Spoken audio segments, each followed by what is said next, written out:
Pues hermanos, Dios les bendiga. Espero en Él que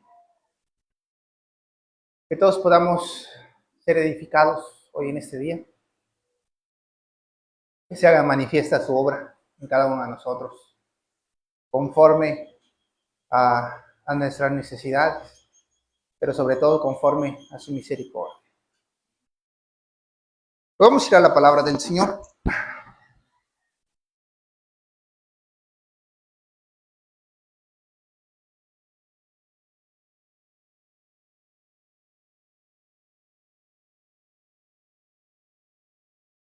En el libro de Números, capítulo 14. Vamos a leer desde el versículo 1. Números, capítulo 14.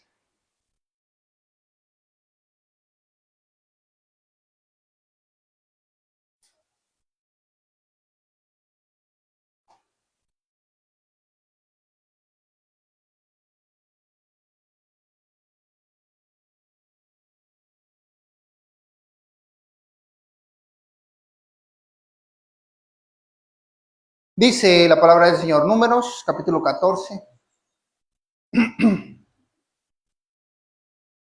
Entonces, toda la congregación gritó y dio voces, y el pueblo lloró aquella noche. Entrando un poquito en contexto acerca de lo que está sucediendo en esta parte de las Escrituras. El pueblo de Israel había llegado a la tierra prometida, a este lugar donde Dios los había llevado. Llevaron a una ciudad llamada Jericó. Era una ciudad donde decían que eran de gigantes. Una ciudad muy difícil de vencer. Entonces, ¿qué hicieron los israelitas? Mandaron espías para reconocimiento de la tierra, qué tan fuertes eran sus murallas, cuál era su nivel militar. Y mandaron a dos varones, a Josué y a Caleb. Y cuando regresaron, pues llegaron con noticias de que era un pueblo muy fuerte. Y entonces el pueblo de Israel, temerosos de la batalla, porque decían, no vamos a poder. Se rindieron desde el principio, desde que vieron la fortaleza de Jericó, se rindieron. Básicamente se rindieron y entonces sucede lo que está pasando aquí en este versículo. Entonces toda la congregación gritó y dio voces y el pueblo lloró aquella noche y se quejaron contra Moisés y contra Aarón y todos los hijos de Israel, y les dijo toda la multitud, ojalá muriéramos en la tierra de Egipto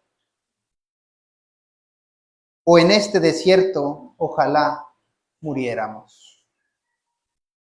¿Y por qué nos trae Jehová a esta tierra para caer a espada y que nuestras mujeres y nuestros niños sean por presa? ¿No nos sería mejor volvernos a Egipto?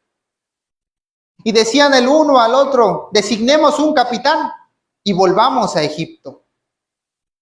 Entonces Moisés y Aarón se postraron sobre sus rostros delante de toda la multitud de la congregación de los hijos de Israel. Y Josué, hijo de Nun, y Caleb, hijo de Jefone, que eran de los que habían reconocido la tierra, rompieron sus vestidos. Y hablaron a toda la congregación de los hijos de Israel, diciendo, la tierra de donde pasamos para reconocerla es tierra en gran manera buena. Si Jehová se agradare de nosotros, Él nos llevará a esta tierra y nos la entregará.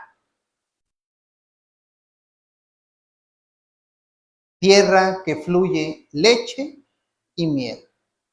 Por tanto, no seáis rebeldes contra Jehová, ni temáis al pueblo de esta tierra, porque nosotros los comeremos como a pan.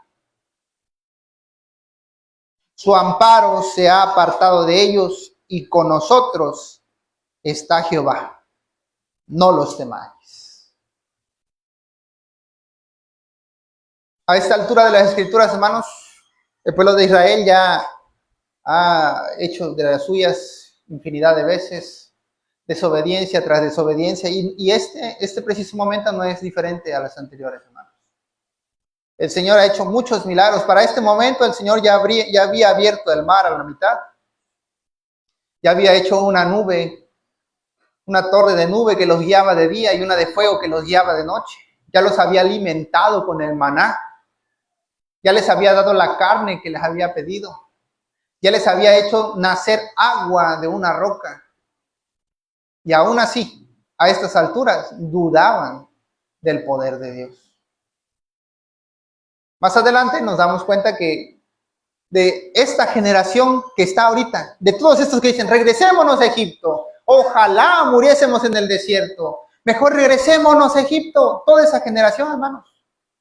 Nada más Josué y Caleb fueron los únicos que pasaron a la tierra prometida. ¿Por qué, hermanos?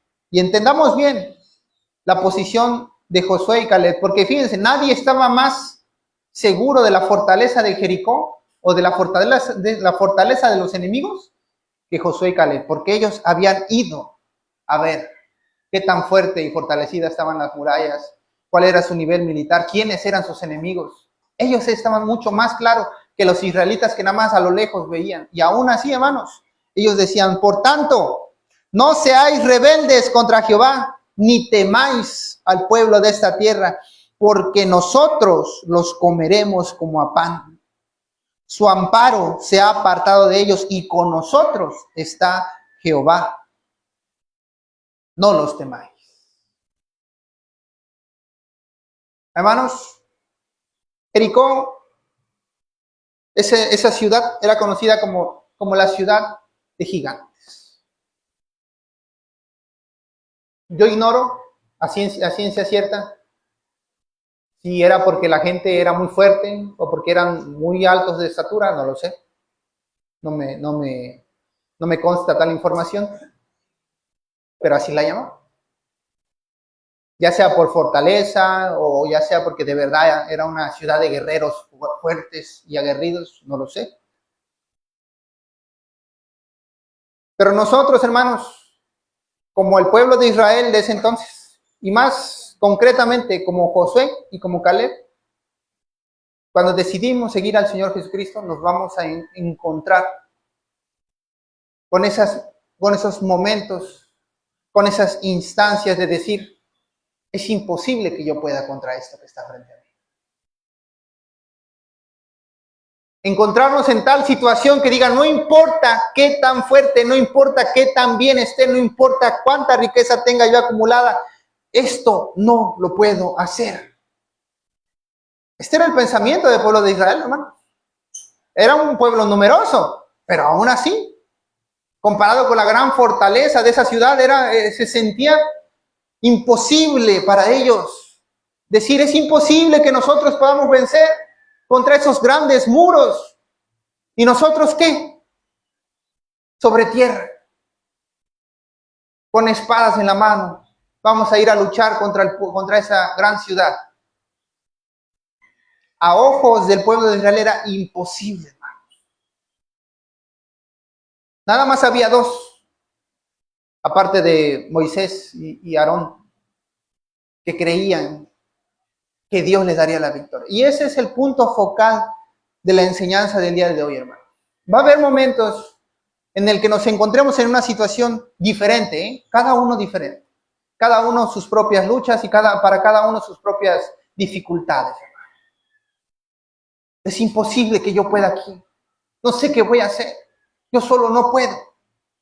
Y la realidad es que nosotros solos no podemos. Esa es una gran verdad. No nos engañemos pensando, ¿hay algo que yo pueda hacer? No, la verdad es que no hay mucho que nosotros podamos hacer.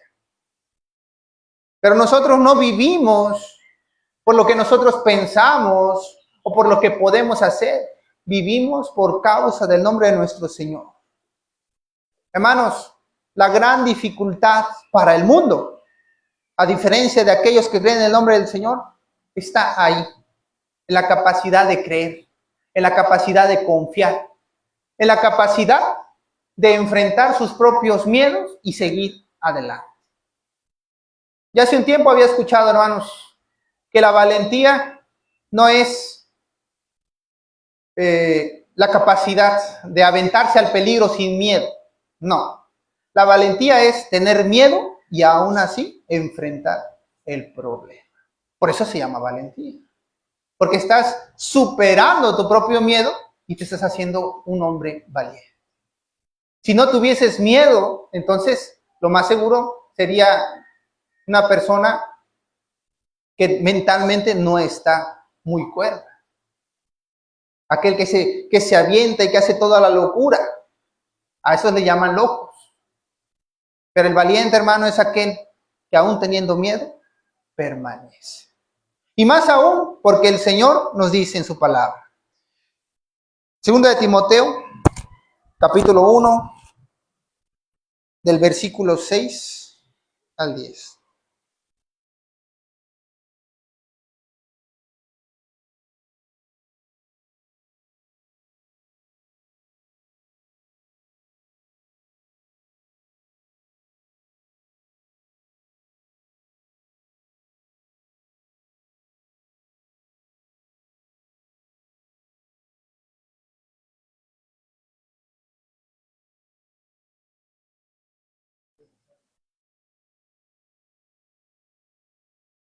Segunda de Timoteo, capítulo 1, versículo 6.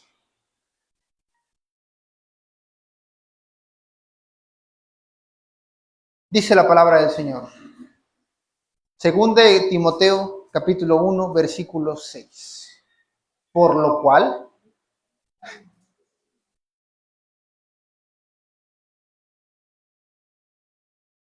segunda de Timoteo, capítulo 1, versículo 6.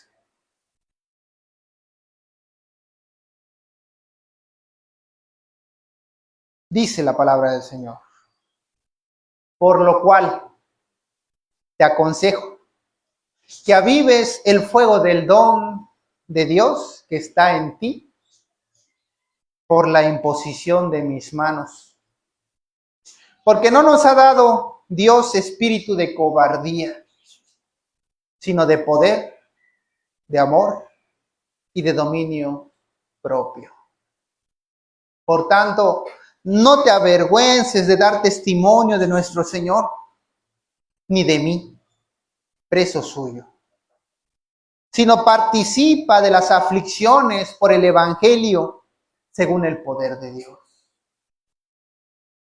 quien nos salvó y llamó con llamamiento santo, no conforme a nuestras obras, sino según el propósito suyo, y la gracia que nos fue dada en Cristo Jesús antes de los tiempos de los siglos, pero que ahora ha sido manifestada por la aparición de nuestro Salvador Jesucristo, el cual quitó la muerte y sacó a luz la vida y la inmortalidad por el Evangelio.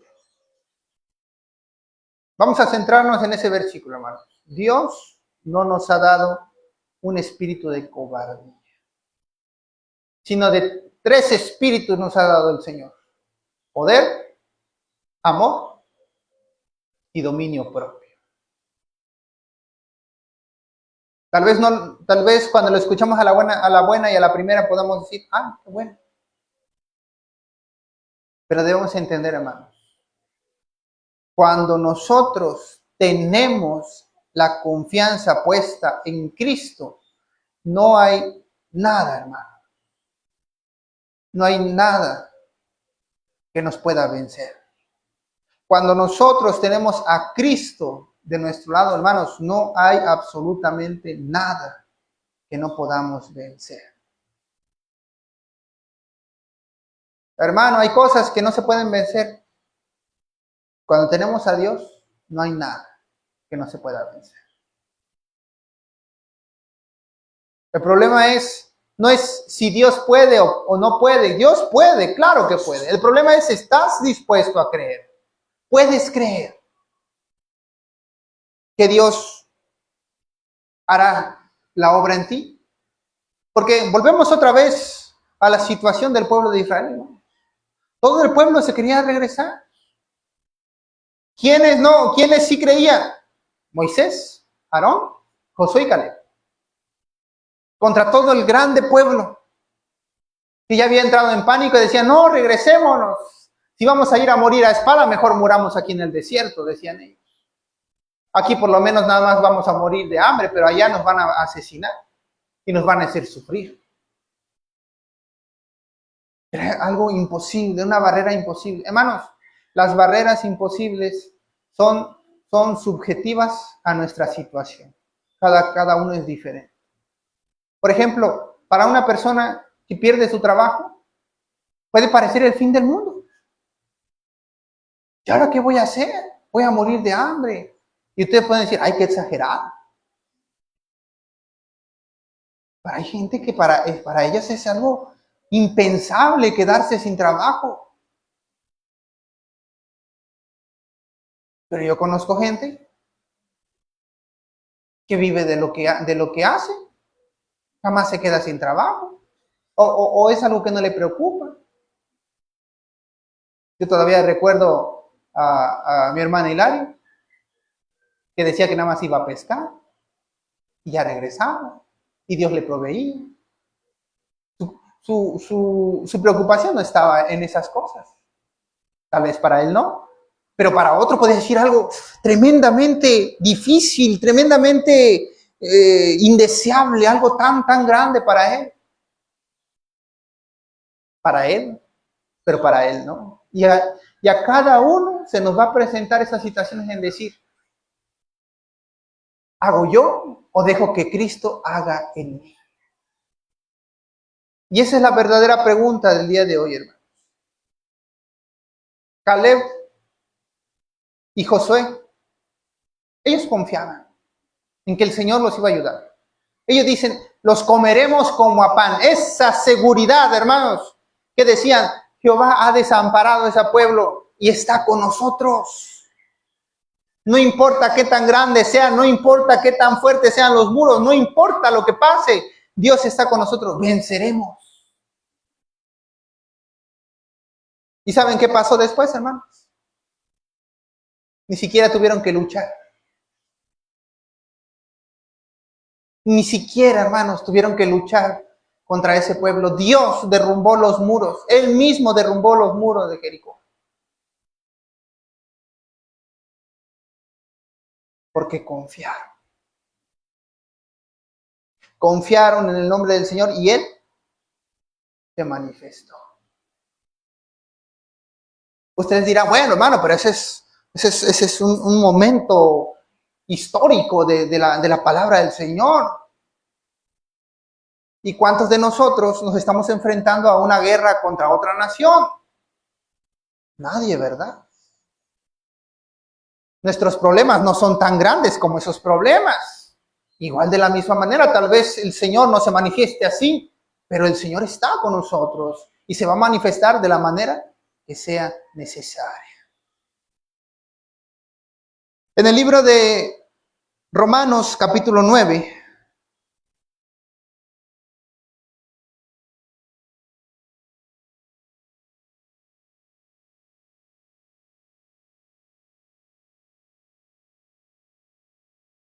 Romanos capítulo 9,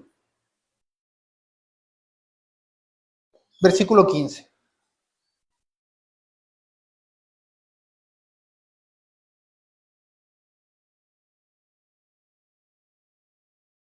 Romanos capítulo 9, versículo 15. Y créanme, hermanos, sinceramente, la variedad de situaciones que se nos van a presentar son tremendas, diferentes. Tanto así que no cabe en mi cabeza imaginarme todas las situaciones diferentes que puedan pasar.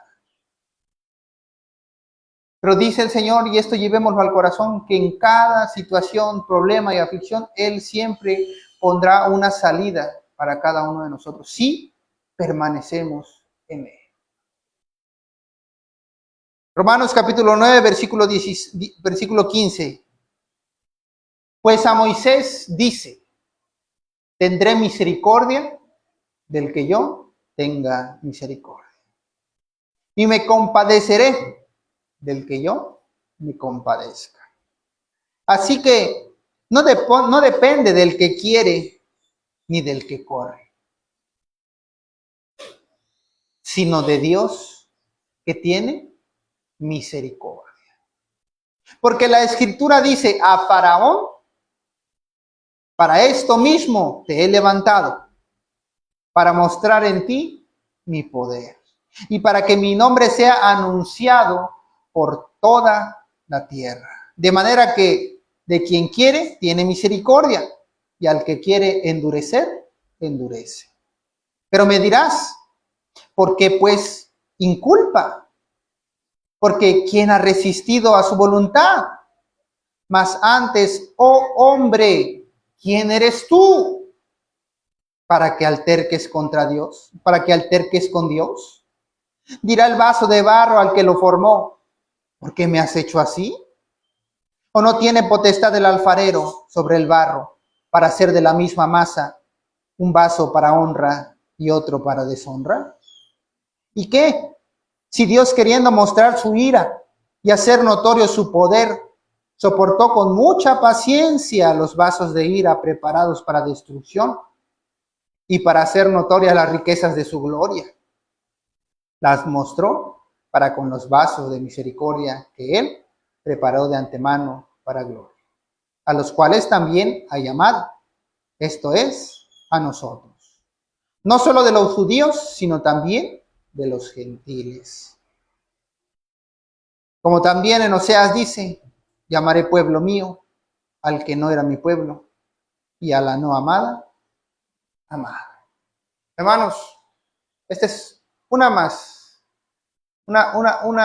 cuestión más que tenemos que tomar en cuenta. Dios tiene misericordia del quien Él quiere. Y esto es para que no nos volvamos arrogantes y egocéntricos. ¿Qué quiere decir esto? Hermano, tú puedes servir todo lo que quieras. La única razón por la que te vas a salvar es porque Dios quiere. Y no quiero que nos confundamos. Yo quiero que entendamos que la razón por la que podemos ser salvos es por la gracia de Dios, por la misericordia. Porque si algún día nosotros servimos a Dios y Él decide que no quiere salvarnos, hermanos, no podemos contender contra Él, ni oponernos a su gracia, porque la razón por la que Jesús murió fue por causa de su amor para con nosotros. No porque nosotros lo mereciéramos. Y eso es algo que a veces se nos olvida, hermano. A veces pensamos que estamos de alguna manera ganándonos la salvación y no es así. A veces pensamos que como que estamos comprando la salvación a través de nuestras acciones, de nuestro servicio. No, solamente estamos haciendo lo básico. Un ejemplo clarito, hermano. Si tú vas a casa ajena, pues obviamente que no vas a ir a hacer tu voluntad a casa ajena, ¿verdad? Vas a mostrar respeto a casa ajena, porque no es casa tuya. Entonces vas a ir conforme a la voluntad del dueño de la casa. Ese es un respeto básico, hermano. Eso no es ningún favor a nadie. Nosotros haciendo todas estas cosas, limpiando nuestro ser, santificándonos, perfeccionándonos, no le hacemos ningún favor a Dios. El favor es para nosotros, porque un alma limpia un ser nuevo y renovado, es algo bueno para nosotros. Pero para el Señor no lo es simplemente lo básico para poder estar delante de su presencia. Simple y llanamente. ¿Por qué, hermanos? Porque es necesario que tengamos esto pendiente. Porque con el pasar del tiempo se nos va olvidando, hermanos. Se nos va olvidando. Y nosotros que fuimos sacados de lodo cenagoso, después vemos a uno que sale del mismo lugar de donde salimos nosotros y lo juzgamos. Y como que lo queremos regañar, lo queremos reprender, lo queremos de alguna manera empujarnos sobre él, mostrándole nuestra superioridad. Y eso no es así, hermano. Nuestra posición como cristianos es siempre ser humildes, sencillos, mansos. Esa es nuestra posición. En una ocasión, los discípulos le preguntaban, Señor, ¿quién es el mayor entre nosotros? ¿Quién será el mayor? El Señor le respondió, el que quiera ser el mayor entre ustedes, hágase más bajo, hágase el más pequeño, sirva a los demás. Ese será el mayor entre ustedes. No estamos para ser servidos, sino para servir. Porque esta vida momentánea no es la verdadera vida. Es una vida momentánea, que nada más es pasajera. La palabra del Señor lo compara con la neblina. Sale por la mañana y a mediodía desaparece. Es un instante. Es un instante. Nuestra vida es un instante a los ojos del Señor. La vida eterna, esa es la verdadera vida. Esa es para la que estamos trabajando. Esa es para la que estamos invirtiendo todo nuestro tiempo. Solamente para tener lo básico, para poder estar delante de la presencia del Señor. Y Él, en su grande y vasta gracia y misericordia, ha decidido perdonarnos. Gracias, Dios. Esa es la verdad. Esa es la verdad. Ahora, hermano, quiere decir que si un día Dios se molesta, de repente ya no voy a ser salvo. No es así, hermano. Dios nos lo ha prometido y lo va a cumplir. Pero que jamás se nos olvide de dónde hemos salido, lo que fuimos y lo que debemos de ser. Que jamás se nos olvide, porque hermanos, el hombre, la mujer, el ser humano suele ser muy olvidadizo de las buenas gracias. Y eso ya lo hemos comentado con anterioridad. Solemos guardar lo negativo, los rencores, las amarguras, las tristezas y todo lo demás, las alegrías y las cosas buenas que nos pasan, se ven opacadas, se ven olvidadas como algo que no se aprecia. Hermano, las cosas que no se aprecian se olvidan. Y pueden ser muchas cosas buenas las que nos han pasado, pero como no las apreciamos, se nos olvida. Pero la amargura, la ira, la tristeza, la disensión, suelen ser cosas que nos afectan muchísimo y por ende las terminamos guardando dentro de nosotros y no las dejamos ir. Ahí sigue y ahí sigue y ahí sigue y las volvemos a recordar, hermanos, y volvemos a sentir el mismo odio, la misma ira que sentimos hace muchos años al principio. No es justo, no es equivalente, no debería de ser así, pero así pasa, hermanos. Por eso debemos ser cuidadosos con los rencores, con las iras. Siempre debemos estar dispuestos a perdonar, hermanos, en todas las cosas. Y si dices tú, bueno, pero él no lo merece, sí. Tal vez él no merezca el perdón, tal vez la persona no merezca que lo perdones. Está bien. Pero tampoco merece que tú guardes una parte de él en tu corazón. Sácalo. Echa fuera ese rencor, echa fuera esa ira, echa fuera eso que tanto mal te hace. Hay una alabanza que dice que si nosotros mantenemos nuestra paz, Él peleará nuestras batallas. En el momento en el que nosotros guardamos algún rencor o algún pecado, el que sea, esa paz se pierde. ¿Cómo va a pelear nuestras batallas el Señor si hemos perdido nuestra paz? Por eso es necesario, hermanos, Es lo básico, que estemos en paz, que estemos en tranquilidad, que estemos en confianza con Él. Es lo básico. Y entonces Él peleará nuestras batallas. ¿Lo merecemos? No, pero Él nos lo ha prometido. Él nos lo ha prometido. Así que no depende del que quiere ni del que corre, sino de Dios, que tiene misericordia. De Él depende nuestra salvación. No sé qué va a pasar en el futuro, no sé qué vamos a hacer, no sé si lo vamos a lograr, pero esforcémonos, hermanos.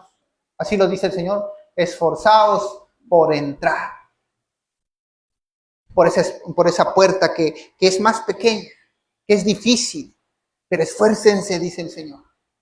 Porque la puerta ancha, la grande, dice, esa está ya a la vista, todos la ven, todos la encuentran, solamente necesitas mirar allá y está grandísima, todos entran por ella.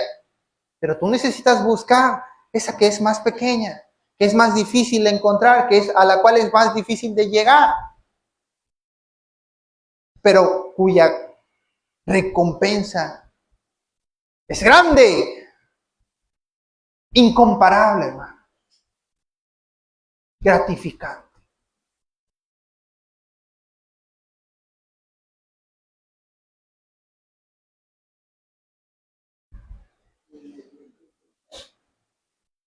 Números,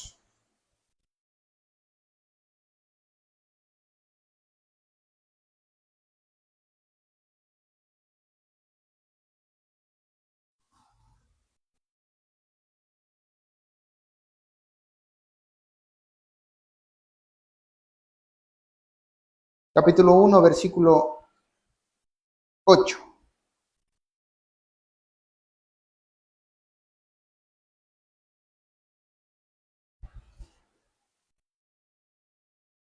Perdón, versículo 14, versículo 8. Dije capítulo 1, ¿verdad? Números capítulo 14, versículo 8. Y aquí está la clave, hermanos. Esa es la clave. Dice el Señor, dice la palabra. Si Jehová se agradare de nosotros, Él nos llevará a esta tierra y nos la entregará. Tierra que fluye leche y miel.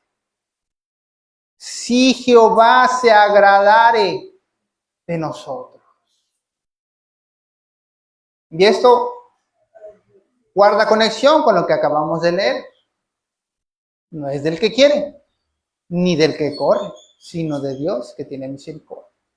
Si Jehová se agradare de nosotros, entonces Él nos llevará a esta tierra. Busquemos ser agradables delante de su presencia. Busquemos hallar gracia y buena opinión delante de sus ojos. Y si se puede, dice el Señor, también delante de los hombres. Porque si todo lo que hacemos es bueno, ciertamente también se verá delante de los demás. Ya es un extra particularmente bueno. Pero lo más importante, hermano, que delante de los ojos de nuestro Señor encontremos la buena gracia y opinión de Él. Y hermanos, con esas palabras que dijo Caleb y Josué, los comeremos como a pan. No temáis, porque el Señor está con nosotros. Con eso, hermanos, miren, Josué y Caleb sí pasaron a la tierra prometida. Hallaron y se vieron agradables delante de los ojos de su Señor. Una sola acción, hermanos, puede ser la verdadera diferencia entre lo que es bueno y lo que es malo. Si recordamos la vida de Caín y Abel, hermanos, eran hermanos de la misma carne, del mismo padre, de la misma madre, del mismo lugar. Los dos trabajaban, los dos se esforzaban, ¿Cuál fue la diferencia? El corazón, hermano. El corazón. ¿Por qué? Porque Abel no estaba pensando en que su ofrenda iba a ser mejor que la de su hermano. Abel estaba pensando en darle lo mejor a su Señor. Y punto. No pensó nada más. Su pensamiento era ese, tomar de lo mejor de su cosecha o de su crianza que él tenía y dársela a su Señor. Ese era su único pensamiento. Yo no sé, hermanos, qué vio Dios en Abel, pero Abel se enojó cuando Dios vio agradable la ofrenda de Abel. Fíjense, a veces intento ponerme en los zapatos de la persona que está hablando la palabra. Cuando Adán y Eva fueron expulsados del paraíso, no tengo dudas de que si ellos se hubiesen arrepentido de su desobediencia, Dios los hubiese perdonado. Que en vez de decir, pues la culpa fue de la mujer, y la mujer la culpa fue de la serpiente, hubieran dicho, Señor, yo fallé, perdona. Hubieran sido perdonados. Y que si Caín, en vez de envidiar a su hermano, se hubiera alegrado por él, también hubiera hallado gracia y buena opinión delante de su Señor. Pero no lo hizo. Una sola acción, hermano. Un solo pensamiento. Ni siquiera, porque para ese momento Caín no había hecho maldad todavía contra su hermano. Pero en el corazón. Y recordar que Dios ve más allá de lo que nosotros hemos hecho. Ve el corazón. Un solo pensamiento basta para saber. Un solo pensamiento basta para el Señor saber dónde estamos. Lo que es nuestra verdadera personalidad. Él lo sabe. Y vio esa envidia en Caín. Y tal vez Caín también escogió de lo mejor, como Abel. Pero recordad que Dios no solamente vio la ofrenda, vio el corazón. Y eso es lo que no le gustó. Y esto es para que entendamos, hermanos, podemos hacer muchas cosas. Podemos ir a visitar en las cárceles, ir a los hospitales, predicar en el parque, visitar a muchas personas enfermas y ayudar a los necesitados. Podemos. Pero si el corazón no está en el lugar correcto, y si solamente hacemos, porque eso es lo que hacemos para aparentar. Hermano, hay mucha gente rica que dona a instituciones, que ayudan a niños. Y ¿está mal? No está mal. Pero se nota la intención detrás de todas estas cosas. Se nota para los hombres, ¿cuánto más para Dios, hermano? Todo lo que hagamos, dice el Señor, hagámoslo de corazón para Él, como si a Dios. Hermanos, está la magnitud de esto que dice que aún nosotros, si tenemos un patrón, un jefe o alguien que nos contrata, dice, trabajemos como si a Dios se lo hiciésemos. Así. Y tú dices, pero ¿por qué debo yo tratar a la persona? No se trata de por qué, se trata de que mantengamos un corazón agradable delante de la presencia del Señor. No sé si podemos entender este hecho, hermanos. Es difícil mantener esa pureza de cuando éramos niños, cuando ya somos adultos. Por eso es necesario nacer de nuevo. Porque no se puede, solos. Y en nuestras propias fuerzas. Es necesario nacer de nuevo. Es necesario arrepentirse. Es necesario verse quebrantado delante de la presencia del Señor. Y ya no volver más. Es la única excepción que Dios hace y dice, arrepiéntete aquí y ahora delante de mi presencia y no peques más. Y Dios sabe si volverás otra vez a tu pecado o no. Y si uno permanece, entonces ahí es donde verdaderamente surge una verdadera salvación. Si Jehová se agradare de nosotros, Él nos llevará a esta tierra y nos la entregará. Tierra que fluye leche y miel. Hermanos, esto lo repito y lo vuelvo a decir. El Señor murió una vez por nosotros, por todos nuestros pecados. Si nosotros volvemos a la desobediencia de nuevo, le estamos pidiendo a Cristo que vuelva y muera otra vez por nosotros, por cada vez que nosotros pecamos. Y no es así. Por eso siempre hemos reafirmado, hermanos, aquellos que quieran conocer del Señor, empiecen bien. Y entendamos desde el principio todo lo que esto significa, para que no andemos tropezadero tras tropezadero fallándole al Señor. Empecemos desde el principio correctamente, agradables delante de los ojos. Son muchas cosas a considerar, son muchas cosas por ver, tal vez. Pero hermanos, en toda mi vida me han pasado muchas cosas, hermanos. Pero desde que conozco al Señor Jesucristo, ya no hay nada que me afecte o que me haya afectado tanto que no se pueda superar. Dios está ahí. Lo podemos sentir. Si estamos dispuestos a buscarlo. Más allá de eso, nadie puede hacer nada por nosotros más que el Señor. Vayamos nosotros. Tal vez podamos orar por el hermano, pero al final de todas las cosas, si no estamos dispuestos, Dios no se va a acercar. Dios ha venido por aquellos que le adoran en espíritu y en verdad. Por aquellos que están a disposición. Por aquellos que de verdad le quieren encontrar.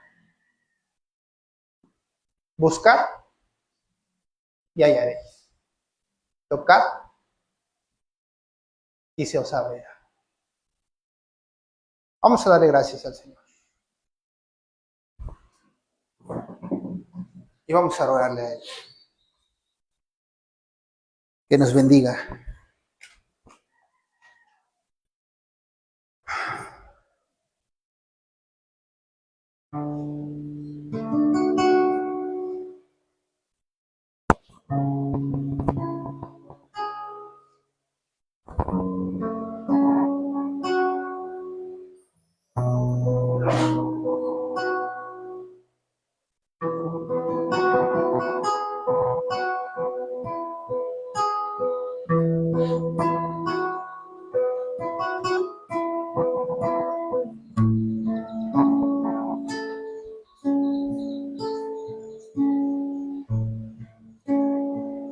Señor y Padre, queremos ser guiados por tu Espíritu. A donde tú vayas, yo quiero ir. Donde tú camines, yo quiero caminar. Como tú haces, yo quiero hacer. Y lo que tú enseñas, quiero aprender.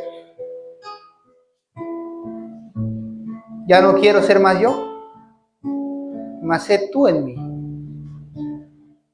Quiero ser agradable delante de tus ojos. Y algún día, si tú me lo permites, estar delante de tu presencia y escuchar de tu boca, decir las palabras, buen siervo fiel. Sobre poco has sido fiel, sobre mucho te pondré. Entra en el gozo de tu Señor. Ese es mi más grande deseo, Señor.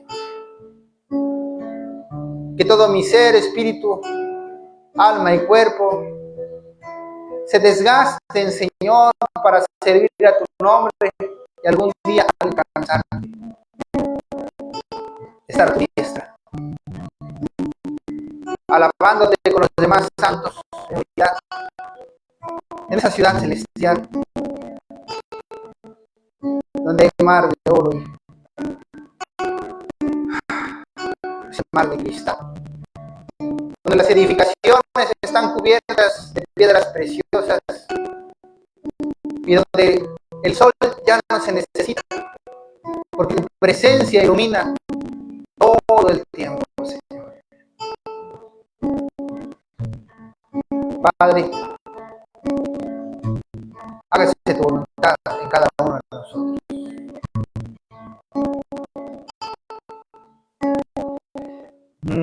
Guiados por tu espíritu, dependiendo de ti, sin ver por dónde ir, guiados por la fe que nos sostiene para llegar. Presencia nos has dado, tu gracia hemos hallado, por siempre de decir y de testificar que nos guiarás hasta el final. Guiados por tu espíritu, dependiendo de ti, sin ver por dónde ir, guiados por la fe que nos sostiene para seguir. Tu presencia nos has dado, tu gracia hemos hallado, por siempre de decir y de testificar que nos guiarás hasta el final. Nuestro Dios es Dios eterno, Él nos guiará aún más allá de la muerte. Por la eternidad, su amor nos sostendrá y nos guiará hasta el final. Y nos guiará hasta el final. Y nos guiará hasta el final. Nuestro Dios es Dios eterno, Él nos guiará aún más allá de la muerte. Y por la eternidad, su amor nos sostendrá y nos guiará hasta el final. Y nos guiará hasta el final. Y nos guiará hasta el final.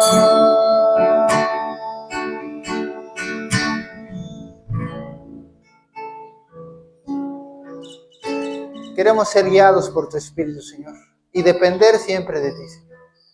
Tal vez no sabemos qué nos depara el futuro, pero no temeremos, Señor, porque te tenemos a ti, a nuestra torre fuerte, a nuestro escudo inamovible, a nuestro proveedor, a nuestro sanador, a nuestro grande Dios que hizo los cielos y la tierra, aquel que los cielos son su trono y la tierra es el estrado de sus pies, aquel que dividió los cielos de la tierra, que puso límites al mar, que creó el sol, la luna y las estrellas, que llamó al día y que llamó a la noche. A ti, Señor, cuyo poder es inimaginable para nosotros. Padre, nuestra confianza está en ti, Señor. Padre, ayúdanos, Señor. Te lo pedimos en el nombre glorioso y precioso de nuestro amado Señor Jesús. Amén.